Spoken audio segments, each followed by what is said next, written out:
Electric flux. इसमें question number 1 है, when area is held perpendicular to field lines then electric flux is maximum. अब देखें यहाँ area की बात हो रही है, अगर यहाँ लिखा होता ना वेक्टर एरिया फिर बात कुछ और होनी थी।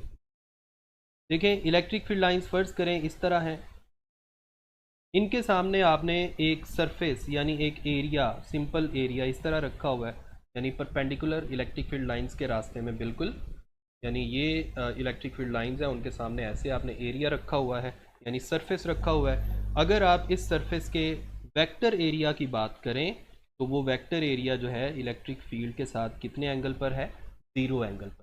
और हम जानते हैं इलेक्ट्रिक फ्लक्स का फार्मूला होता है ई ए कॉस थीटा, और थीटा क्या है, वेक्टर एरिया और ई के दरमियान एंगल।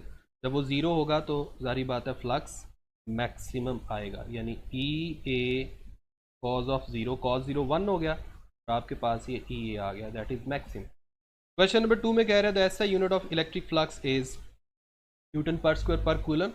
कैसे आया है, ई ए ये इसका फार्मूला होता है, ई जो है इसका यूनिट होता है न्यूटन पर कूलम और एरिया का यूनिट होगा मीटर स्क्वायर, तो इस तरह से न्यूटन पर coulomb metre square. Question number 3 में कह रहा है when vector area is held perpendicular. देखें अब उसने वेक्टर एरिया का वर्ड यूज़ किया। जब वेक्टर एरिया परपेंडिकुलर है इसका मतलब है सरफेस पैरेलल है। जैसे फर्ज करें ये इलेक्ट्रिक फील्ड लाइंस है, अब अगर मैं कह रहा हूँ वेक्टर एरिया परपेंडिकुलर है इसका मतलब है सरफेस बजाते खुद पैरेलल है, वेक्टर एरिया परपेंडिकुलर हो गया। जब वेक्टर एरिया परपेंडिकुलर होगा तो इस फार्मूला में आप एंगल थीटा की जगह 90 पुट करेंगे, कॉस 90 0 होता है, तो इस सारे का आंसर क्या आ जाएगा, 0, that is minimum. Question number 4 में कह रहा है electric flux is defined by E dot A.